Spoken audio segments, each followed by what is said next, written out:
Hello बच्चों, चलिए प्रश्न को देखते हैं। तो प्रश्न है, रासायनिक समीकरण देते हुए बताइए कि क्या होता है जब एसीटोन की पोटेशियम डाइक्रोमेट व सांद्र H2SO4 के साथ क्रिया करने पर क्या होता है। तो चलिए बच्चों, इस प्रश्न की अगर मुख्य अवधारणा की हम बात करें तो इस प्रश्न की मुख्य अवधारणा होगी मुख्य अवधारणा। तो बच्चों, जब हम एसीटोन की अभिक्रिया कराते हैं, एसीटोन CH3CO CH3, तो बच्चों ये क्या है, एसीटोन है, एसीटोन। तो बच्चों जब हम एसीटोन की अभिक्रिया कराते हैं किसके साथ, पोटेशियम डाइक्रोमेट के साथ सांद्र H2SO4 की उपस्थिति में, तो बच्चों हमें प्राप्त होता है एसिटिक अम्ल व कार्बन डाइऑक्साइड व जल। तो बात करें यहाँ पर K2Cr2O7,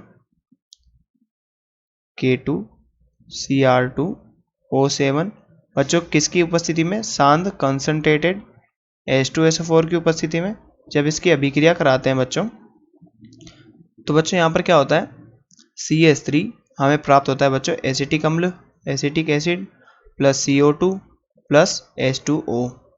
तो बच्चों यहाँ पर क्या है, ये एसिटिक अम्ल है, एसिटिक अम्ल, एसिटिक अम्ल CH3 COOH CO2 और H2O एसिटिक अम्ल, carbon dioxide, carbon dioxide, carbon dioxide और बच्चों यहाँ पर जल। तो बच्चों इसकी रासायनिक अभिक्रिया की अगर हम बात करें यहाँ पर, तो रासायनिक अभिक्रिया की बात करें तो यहाँ पर क्या होता है बच्चों, CH3 COCH3, ठीक है बच्चों, एसीटोन है, एसीटोन। तो बच्चों जब हम यहाँ पर इसकी अभिक्रिया कराते हैं तो अम्लीय माध्यम में अभिक्रिया होती है। तो बच्चों अम्लीय माध्यम में ये अभिक्रिया होने के कारण यहाँ पर क्या होता है, ये टोटोमेरिज्म चलावयता प्रदर्शित करता है, ये चलावयता प्रदर्शित करता है बच्चों यहाँ पर। तो यहाँ पर क्या बनता है, हमारा मध्यवर्ती बनता है बच्चों यहाँ पर CH3 COH double bond CH2। अब बच्चों ये अम्लीय माध्यम में हो रही है, यानी कंसंट्रेटेड H2SO4 या अम्लीय माध्यम की उपस्थिति में हो रही है, तो ये चलावयता प्रदर्शित करके हमारा ये मध्यवर्ती बनाता है। तो बच्चों यहाँ पर जब हम K2Cr2O7 के साथ इसका ऑक्सीकरण होता है, ऑक्सीकरण, तो बच्चों ऑक्सीकरण किसके कारण होता है, K2Cr2O7 के कारण यहाँ पर।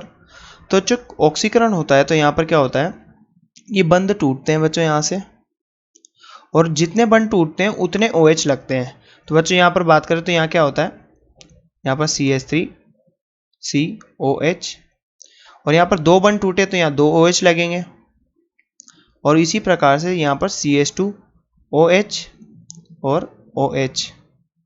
तो बच्चों यहाँ पर बनता है बच्चों तो बच्चों यहाँ पर ये ऑक्सीकरण से जितने बंध टूटे उतने OH लग गए। तो यहाँ पर ये आगे जाके क्या बनाता है बच्चों, CH3 C, बच्चों यहाँ पर एक कार्बन पर 3 OH अस्थायी होते हैं, उसके कारण यहाँ पर बच्चों एक जल के अणु का निष्कासन हो जाता है, यहाँ से बच्चों जल के अणु का निष्कासन हो जाता है, और हमारे पास क्या बनता है बच्चों, एसिटिक अम्ल। तो यहाँ बनता है CH3 C डबल O और OH। तो बच्चों ये एसिटिक अम्ल प्राप्त हुआ।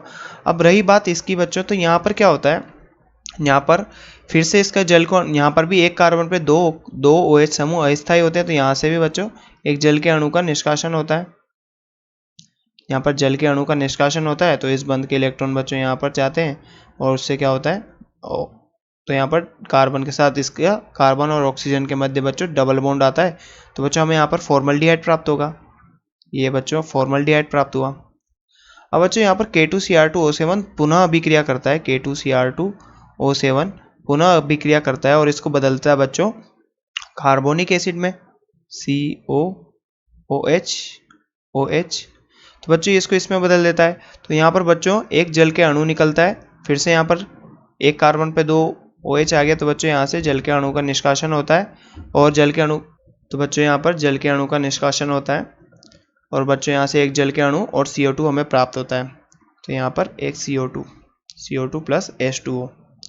तो बच्चों यहाँ पर क्या होता है, हमने यहाँ पर इसकी क्रियाविधि देखी कि यहाँ पर कैसे इसका ऑक्सीकरण होता है।